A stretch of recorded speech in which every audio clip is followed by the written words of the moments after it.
back to Cougar Talk. Today we are going to delve into ESL.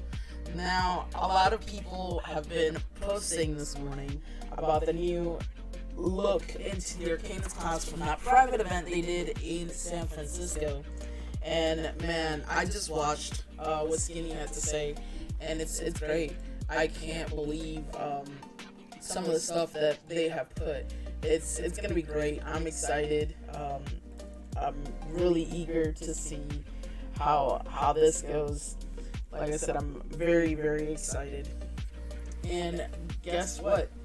We're gonna have some fun and look to see what people are saying in the forums. So let's get to it.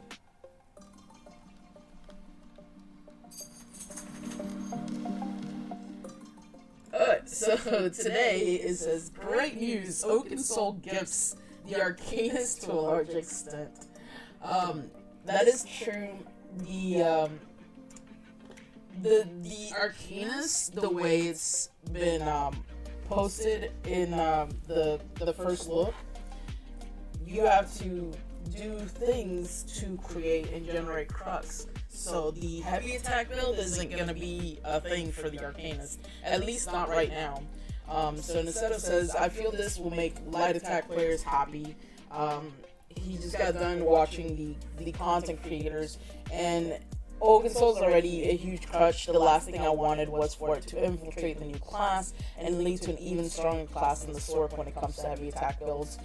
Thankfully, we're not going to have that because the Arcanist, you have to be constantly making skills or putting out skills. Now, I'm sure there's going to be somebody that will figure some way to do it, but I don't think, I think it's doable. I think you could still have an Arcanist Oaken Soul player, heavy attack, but I don't think it's going to be as good as the Sork. Now, I've put words into my mouth before, and I've put my foot down, but, I mean, I don't know.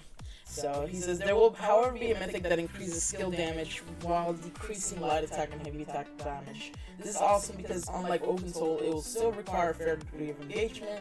The gap between Oaken Soul versus non-Oaken Soul has been increased as far as the Arcanist goes, and without having to nerf Oaken Soul. This is great news. Even though I still like to have the Oaken Soul nerfed a little bit, not necessarily the Oaken Soul ring itself, but I think that's perfect, but more of the percentage with the heavy attacks, and it'd still be good enough to complete content that is being completed now if played correctly. A lot of the biggest things that that I have a problem with is people doing the Oaken Soul and they're not playing the Oaken Soul correctly. So what's the point of doing the Oaken Soul when you're not playing it correctly? It really sucks. So, but yeah, I mean, I'm excited, and I think the Oaken haters are you know, happy more than anything. So I'm not an Oaken hater. I just wish that people would play the Oaken Soul like it's supposed to be played, and not, you know, I'm still a little bit terrified about the other day Scrivener's Hall with a guy that was playing a heavy attack sword with, I'm sure they had Oaken Soul and they had no pets. We didn't even see a prey, we didn't see anything, they were just heavy attacking. Like, what's the point of that? It's nothing. You guys need to understand the class. This goes the same way as before. But anyways, so Outcast puts, hey, the Necron preview embargo is over and you can finally take a first look. So we will take a look at that. And Arcanist Herald of Tome Skills, Unblinking Eye, summon a Scion, so that's the one that you get the beam, which deals damage to an enemy. Then the Rune Blades, I actually like the Rune Blades. You launch 3 projectiles at an enemy, and then it creates Crux. The skill does X more damage for each Crux you have. So what this reminds me of, it reminds me of let's see, the, what is it, not, maybe flurry a little bit, but that would be pretty cool. So Fake Carver, channel being 2 damage an enemy, consumes all your crocs, and buffs the damage of your skills by X for each crocs consumed. I really like this. They did say the beam, you have to like kind of point it, so that's gonna be interesting. We'll have to play a lot with that. And then you have tentacle arms, abyssal impact. Fuse your arm with tentacle and magic and lash out. So like you're basically lashing out like the tentacles out of your arms. It's like a little nice AoE. And then you have abyssal ink. I really like that little concept, and it's gonna be something that it will be beneficial to have an Arcanist in the group. So that's pretty awesome. Now the Tome Bearer's Inspiration. This reminds me a lot like the blades. You know, like something that you need to like have in your bar and proc it. That way, you touch it, and then you know you get stuff. So once every 5 seconds, your class abilities will deal additional damage, and you will generate crux. While slaughter, you gain major brutality and major sorcery. I really like that. And you don't have to have it in both bars. You can have it in your front or back bar, and it'll still do that. So I do like the whole 5 seconds. You deal additional damage, and then you generate crux if you don't have any, and you get major brutality, major sorcery. This is going to be in the Arcanist bar, 100%. I can see that. I can see the abyssal impact as well for trash pulls. And then, I don't know if I could see the Fake Carver in certain places. The only time I can see the Fake Carver is if you don't need to. If you're just parsing and don't need to block, I can see that. The Rune Blades, I can see it, definitely. And then the Unblinking Eye, I don't know. It depends how long the ultimate is. But if the ultimate is, and how strong it is. If the ultimate is not as good as Destro or, like, Dawnbreaker, then I could see this not being a thing. However, we have to figure out, we have to see the PTS and see what this ultimate has against, you know, Destro staff, Destro ultimate. If it's just as good, I could see in, you know, close to the same direction. I could see the Arcanist doing that because the you still have the Tome Bearer's Inspiration, so once every 5 seconds, your class abilities will deal additional damage. This is a class ability, so it's class ultimate, so I can see that. So it's gonna be pretty awesome. And then you have skill lines with the following passives. Fated Fortune, deal X more critical damage and crit healing when you gain or spend crux, so that's pretty cool. Increase weapon and spell damage when you regain magic or stamina. Like, that should be very easy to do. So you have sustain in your class, in your passives. Your status effect deals X more damage. So I mean that could be a thing. You gain X offensive penetration for each Herald Tome skill slotted. I see this in PvP more than anything, but I mean obviously it's free passive, so. You have Arcanist Soldier of Apocrypha skill line. This is the tanking. So it's mitigating damage, buffing yourselves and allies, and I mean, I really do like this. We have the Ultimate Summon Protective Tentacles, which absorb X percent of incoming damage. I see this more in PvP, but if you need a defensive ulti, it's good to have one, but the one-handed shield has one, so I can see that. We do have a taunt, Runic Jolt, taunt an enemy and give them minor maim. Rune Spite Ward, you grant a damaged shield, which damages enemies who attack you. Consume Crux to increase the strength. You get Fate Woven Armor gives major resolve, and enemies who attack you receive minor breach. So that's pretty interesting in PvP. Runic Defense gives you minor protection and then gives allies minor resolve. When active, you're automatically healed when at low health. This is actually pretty nice. I like that skill. I can see that. And then Rune of Eldritch Horror, you fear enemies and afflict them with minor bone. Actually, I like this as well. There's a couple of places where this could be used.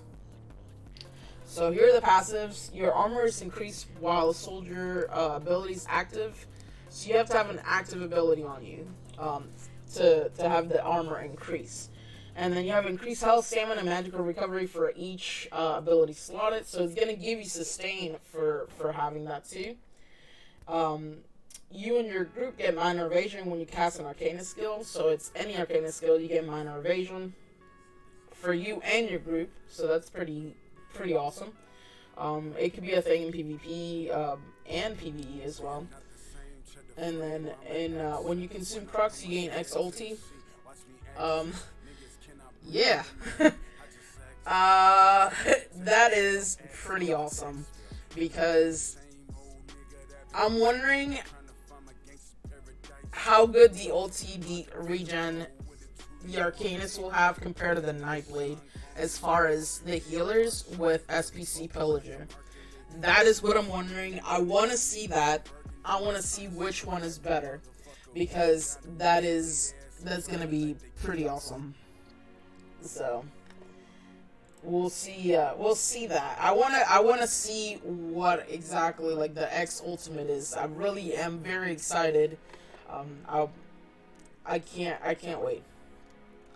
So the Arcanist Curative Rune Form skill line. This is the healing and buffing of allies. The ultimate, summon a glyph which can be healed by yourself and allies. The glyph starts at X. And the glyph's pulses granting healing and weapon spell damage. This will be good with Sax if you have a Sax healer. So if you have like Sax in your group, whoever's wearing Sax, if it's the Arcanist, that might be a good thing to have in the ultimate. And then you have Rumen targeted healing ability that can be used on yourselves or allies. So it's like a Breath of Life ahead of you as well. I mean, it really depends on the tooltip. You have to figure out if this is better than Breath. If it's not, like Breath of Life is barely used now.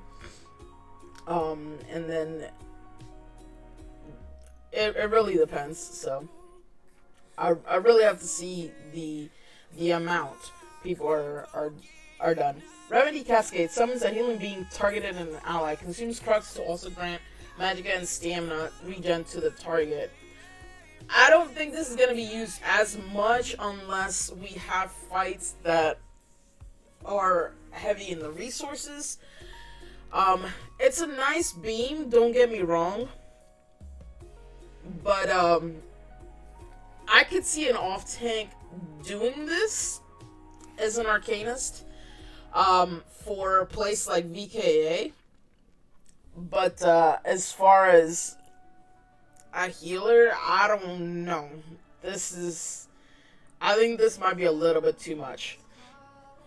So Chakram Shields, cast a damage shield on yourself or allies with priority given to low health targets.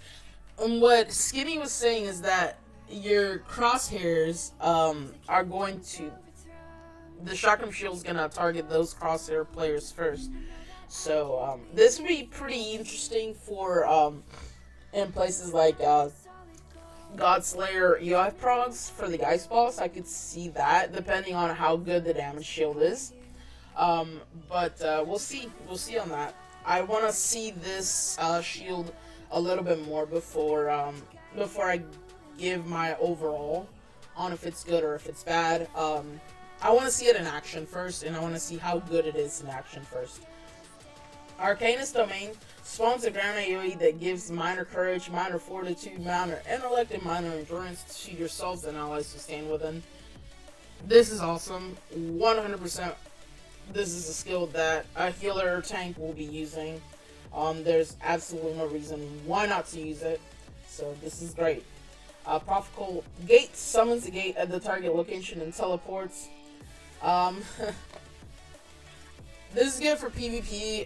It might be good in PvE in certain scenarios. But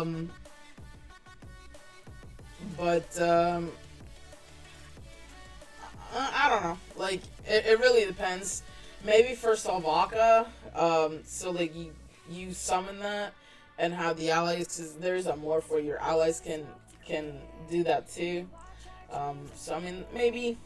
These are the passives. Gain X more healing done for each active crux. I really like this because you can actually generate crux. Now, I'm wondering. I have to figure out. There's gotta be. I have to figure out the bar setup to see how good we can generate crux to gain this ability a little bit better. Hideous Clarity, regain X magic and stamina, whichever is the highest when you generate crux. So you have magical regain when you're generating crux. Increase your magic and stamina regen by X%. I definitely do like this. This is good sustain. And your damage shields are X stronger and cost X less to cast. Like I said, I want to see the skills, the damage skills, a little bit better before, and I want to see the tooltips before I say anything on that. So other than that, that's pretty cool. You guys can check this out in the ESO Hub for Outcast. It's already revealed in full. I'll have the link down in the description as well. And I'll also have Skinny's YouTube link in the description. He goes over all of this stuff really well. So I'll have that down in the description for you guys. As far as everything, I agree with Lunaflora. It looks amazing. I don't know about the pet skill, but I do like the Arcanist so far. I think they've done a really good job with the class and given us something new and something interesting. So as far as just the Arcanist overall, I'm very happy. I'm excited about the class and everything. The next one is hybridization and its consequences. Oh Lord. So somebody's not happy.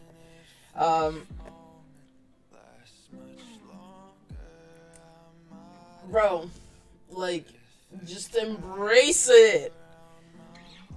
We have nearly the same build for all magic and stamina characters, as well as doing the same across all classes. To be honest, we really don't. Like, the classes still have a little bit of, you know, different. This guy says, I've played ESO for 4 to 5 years now, and mix and match outside the meta. If I want to build that's more fun, but still get good DPS, for example, with Mag Warden, you're going to go all in Frost. With Magster, you're going to go all in Shock. I mean, very little difference. It wasn't quite like that. I mean, the meta doesn't really matter to most players, but a shift from the meta to builds to one good build really isn't that much of a difference. That is true.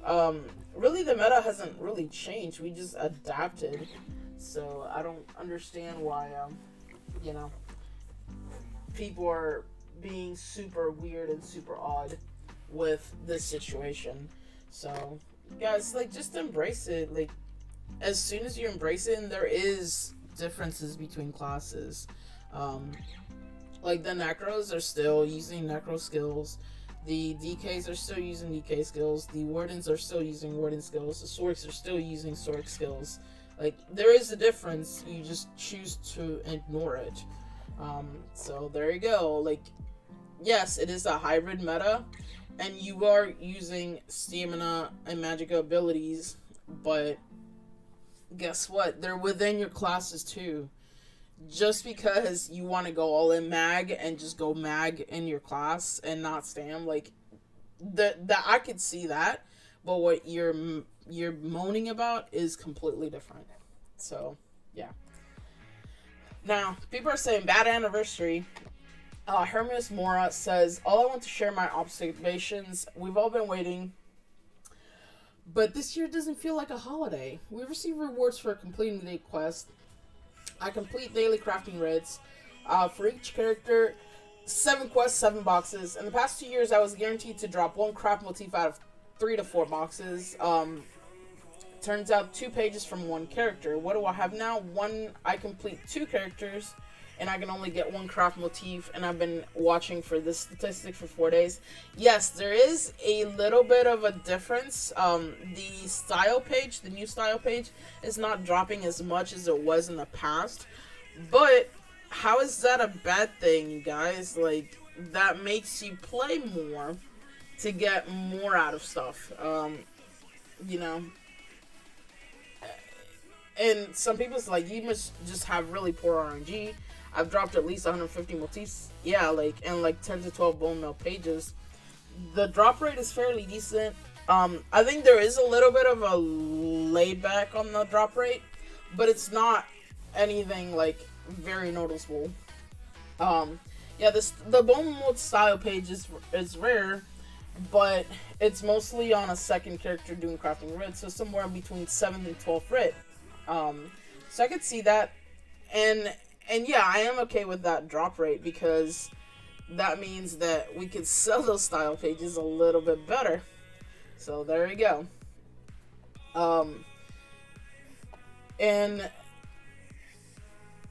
And then this person says, yeah, I believe the RNGs here is more fair than the Minstrel Class. Yeah, I can see that, man. That Minstrel Class, Jesus, it's insane. So it's just bad anniversary, bad RNG for you, sir. The bone mold page, I think it's correct, but other than that, I think everything is still as planned. The feature that Yeso needs, I've recently gotten things into like Final Fantasy and anime, and I think it would be awesome if you could make races like the Khajiit more humanized, like what you see in Japanese franchise. This isn't Final Fantasy, but the reason I wanted to point this, because this is funny, the existing lore, the Khajiits are basically lightly furred Bosmer, but what I wanted to highlight is this. They promised us a character class with tentacles. What more could we wish for? That is true. But as far as, you know, this person, Evan302, says, please no, I've just come from Final Fantasy and can't tell you how good it is to see the bestial races not looking like humans and fancy dress. I know characters that are basically hot chick with kitty ears and a tail, or hot chick with a tail and lizard scales, are both very, very popular in that game, but I hate to see that here.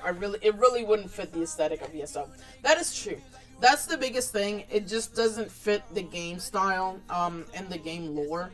So I do like, and I've seen what they're talking about in Final Fantasy, but legit, they promised us a character class of tentacles. Come on, man. The next one is allow mythic items to be decon and regain transmutes from it. Oh my god, please. At least the ones that you craft, okay? Not the ones that you get. Currently, there's no way in the game to decon mythic items that you have created. Myself, like many others, have created multiple mythics while testing. Now, once complete, I am left with 3 different Oaken Soul rings, or 4 Pale Order rings, or 3 Thrashing pieces. Allowing mythics to be decon and regain transmutes would be a great quality of life improvement. A lot of people are saying yes. And even if it's not the 25, even if it gives us like 10 transmute back, I don't care. Like something. Let us decon it. The crown items that we get from daily longing are almost useless once you're no longer in a new player, so you end up with 10,000 useless potions. I mean, I like the crown stat potions. The tri-stat potions, I like those, so. The poisons, and they're okay. But I don't know about the crown items, you know, being decon for materials. I don't know about that. I'm okay with deconning epics, especially the reconstructed ones. I know that's a pain. As far as deconning potions, it is nonsense. I agree. What do you plan to get from alchemically made bottle? A fresh herb? Impossible. A piece of glass? Everybody knows we eat glass with potions here. So there are no glass leftovers. Next time we'll ask to reconstruct a deer from a well done steak.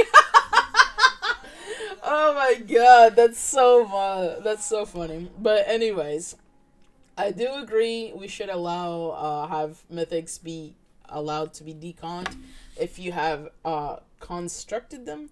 But something, just give us like transmutes. It doesn't have to be the 25. It could be like 20 or like 15. Just something that way we get our stuff back. So there you go. And then this person says, Just Agan, please let us restore Bleak Rock Isle.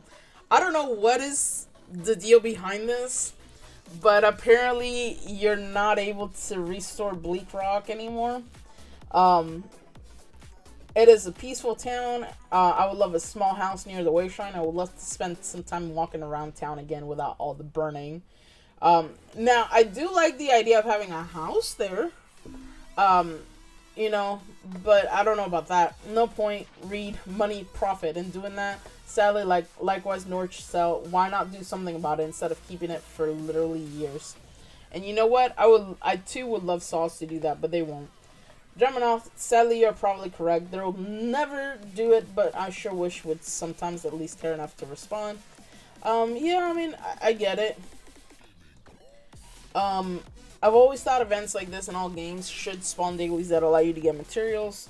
So, if enough people don't keep doing the quest, then it could spawn some type of invasion again, where you will see the town zone, whatever, taken over again.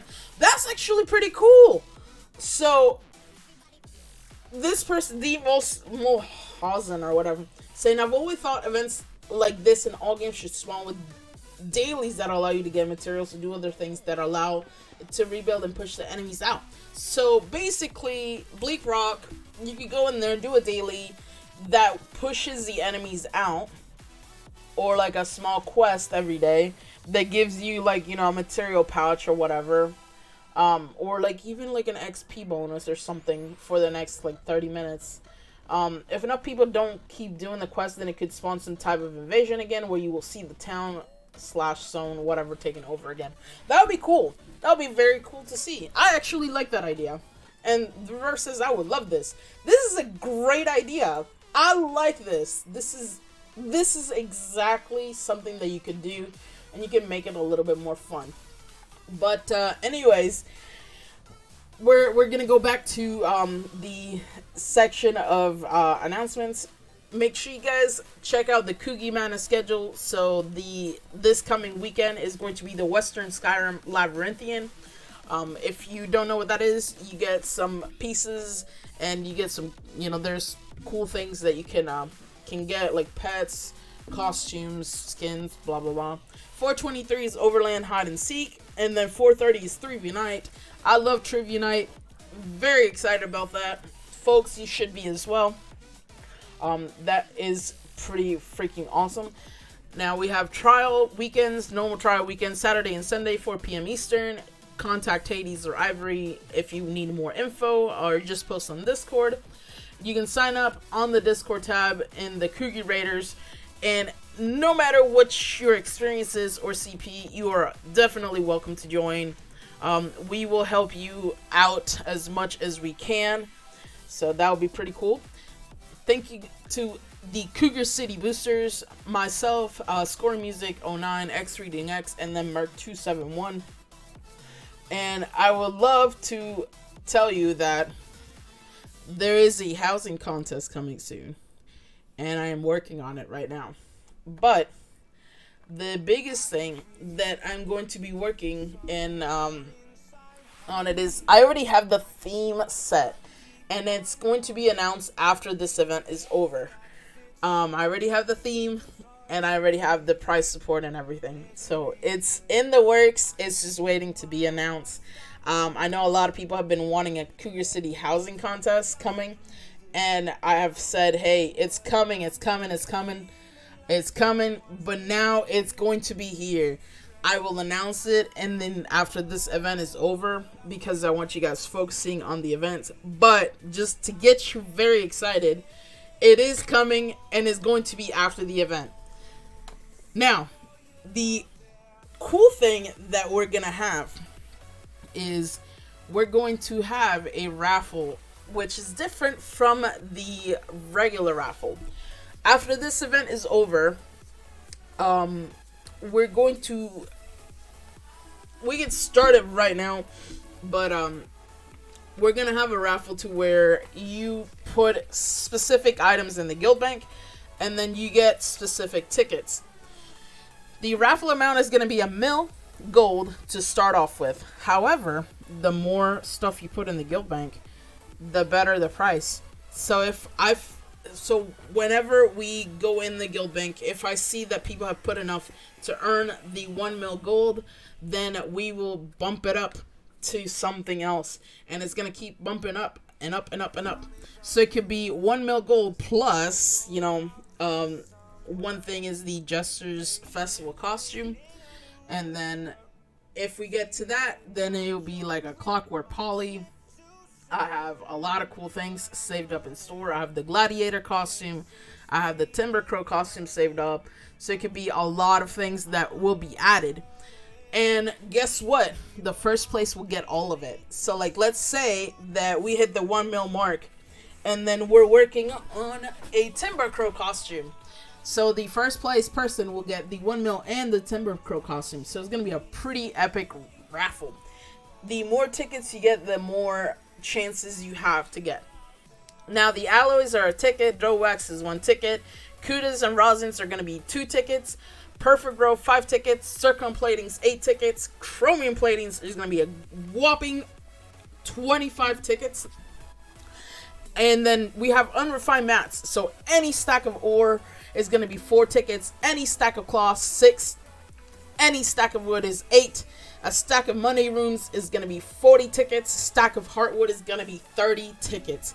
So I'm very excited to get this situated here. We're going to start with $1,000,000 gold, and then we're going to go from there. So I'm excited to show you guys this, and hopefully you get this taken care of. I will start announcing it in guild chat, courtesy of Mac Pickle, and I will post this on our Discord, and it'll be on our message of the day, so you guys can see how many tickets are for each specific place. But anyways, thank you guys for watching, and if you want to become a Cougie, don't worry, you can become part of our family. You get in on weekly traders, donation based obviously, Cougie Madness, beginner and advanced prog teams, PvP, housing, Tales of Tribute, and much more. And guess what? I believe we do have a new team forming for a prog. It is coming soon, if you guys are really, really excited about that. Thank you folks for watching, and have a good day.